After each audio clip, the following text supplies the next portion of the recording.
Sudah bayar 2,6 miliar dan jual Rubicon serta Mini Cooper, anak masih gagal jadi polisi. Jadi bener ya, kalau mau jadi polisi itu memang biayanya mahal. Kalau orang Jawa bilang tuh ngetek-ngetek ke sawah gitu loh. Kalau biayanya aja sampai miliaran begini, berarti gajinya gede dong sebagai polisi. Sampai rela menghabiskan uang miliaran rupiah hanya untuk menjadikan anaknya polisi. Uang 2,6 miliar ini coba bayangin kalau buat usaha atau buat ngulahin anaknya kedokteran misalnya. Kalau sampai dia berani mengeluarkan dana miliaran rupiah hanya untuk menjadikan anaknya sebagai seorang polisi, berarti gaji sebagai seorang polisi itu jauh lebih besar ya daripada mungkin sebagai dokter dan profesi-profesi yang lainnya. 2,6 miliar ini bukan uang kecil ya, bukan uang kecil.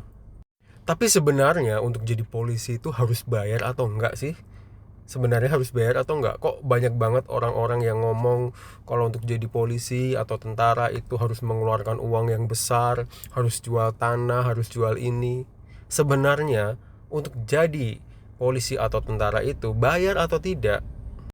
Dan kenapa mereka itu sangat berani mengeluarkan dana miliaran rupiah gitu untuk menjadikan anaknya polisi atau tentara?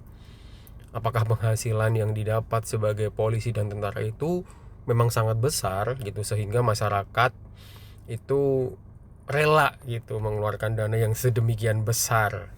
Atau mungkin sebenarnya bukan semata-mata karena gaji ya, tapi karena prestis sebagai anggota, sebagai polisi atau sebagai tentara itu di masyarakat masih tinggi.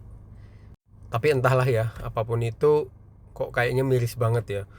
Bahkan sudah keluar dana sedemikian besar saja, anaknya masih gagal. Ini katanya sih ditipu ya. Tapi kok ya percaya-percaya aja gitu ya, mengeluarkan uang 2,6 miliar gitu kepada orang yang apa namanya? Ya sebenarnya sudah dikenal sih, tapi kan 2,6 gitu loh, 2,6 miliar gitu kita serahkan ke orang lain itu kok kayaknya nggak masuk akal.